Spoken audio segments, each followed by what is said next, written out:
Mrs. Harper. And I'm George Templeton, and this is Coffee Hour. Today we have a special segment on the Civil War, and here with us are special guests General Grant and Henry David Thoreau. Now there have been several events that have occurred before the war that everyone has very different opinions on. Henry, I'd like to ask you your thoughts on the future of slavery. Must say, my overall contempt for the government has risen to a new height. I believe that government is best which governs least. And being an abolitionist, I find this law repulsive. I heard your speech at the anti-slavery celebration at Framingham, Massachusetts, and I have to admit, it was deliciously sarcastic. Could you tell us more about your beliefs, perhaps about John Brown's raid? I support John Brown's raid, and I find it a travesty that he was hung for taking matters into his own hands. I should say that he was an old-fashioned man in his respect for the Constitution, and his faith in the permanence of this union. Slavery he deemed to be wholly opposed to these, and he was its best determined foe. As for his recent failure, we do not know the facts about it. It was evidently far from being a wild and desperate attempt. Thank you for your thoughts, Henry. Now I'd like to move on to something that was another major cause of the war, the Kansas-Nebraska Act. Being a lawyer and abolitionist myself, I found this act extremely perplexing. Kansas and Nebraska were north of the Missouri Compromise line, and I believe the Northerners in Congress should not have the Southerners make the decision of slavery in Kansas and Nebraska be built on popular sovereignty. I completely agree with you on that, George. Now, I'd like to bring in General Grant to talk about the chilling details of the battles that have taken place during the war. It's nice to see you, General.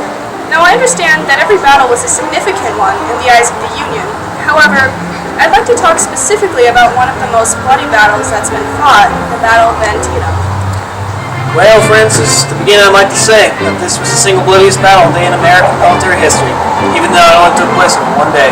This battle left 22,717 soldiers dead, wounded, and missing on both sides combined. To give you an overview of the battle, on September 16, 1862, Major General George B. McClellan and his Union Army at the Potomac confronted Robert E. Lee's Army of Northern Virginia at Sharpsburg, Maryland. Both the Union and Confederates launched powerful attacks, however the Confederates withdrew and we, the Union, prevailed. The way I see it, in every battle there comes a time when both sides consider themselves beaten, then he who continues until the attack wins. That battle certainly took lots of perseverance, and it goes to show how strong each side's drive was to win. Generally, you fought so bravely and executed genius attacks on the Confederates. Could you tell us what was running through your head as you went into battle? Well, although a soldier by profession, I have never felt any sort of fondness for war. I have never advocated it except as means of peace. The way I see battle, the art of war is simple enough. Find out where your enemy is, hit him as soon as you can, strike him as hard as you can, and keep moving on. Thank you for your insight on these matters, General. Now, I'd like to move to the Reconstruction and discuss whether or not African Americans like me were truly free.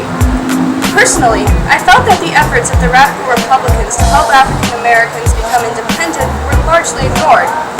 While slaves were legally free, the South passed laws to restrict the rights of blacks, which we know as blackcoat.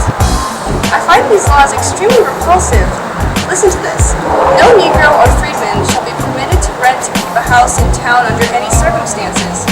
No Negro or freedman shall live within the town who does not work for some white person or former owner. Is this really acceptable? I'd like to bring the rest of you into this. What do you think on this subject? I agree with you, Francis. African Americans were not really free. The South found so many loopholes to keep African Americans under their power. For instance, the literacy tests that only blacks had to take were impossible to pass. Failing this test meant that they could not vote. So many African Americans were denied their rights because of unconstitutional obstacles placed in front of them by the South. I was yet again let down by the government. They stood by as Southerners were obviously set in their ways of keeping blacks dependent.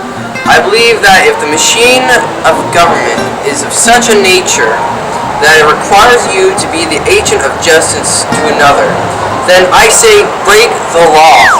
Well, thank you for giving me your opinions on that matter. And it looks like we're out of time for today, but we'll see you next week on Happy Hour. Have a fantastic weekend, everyone.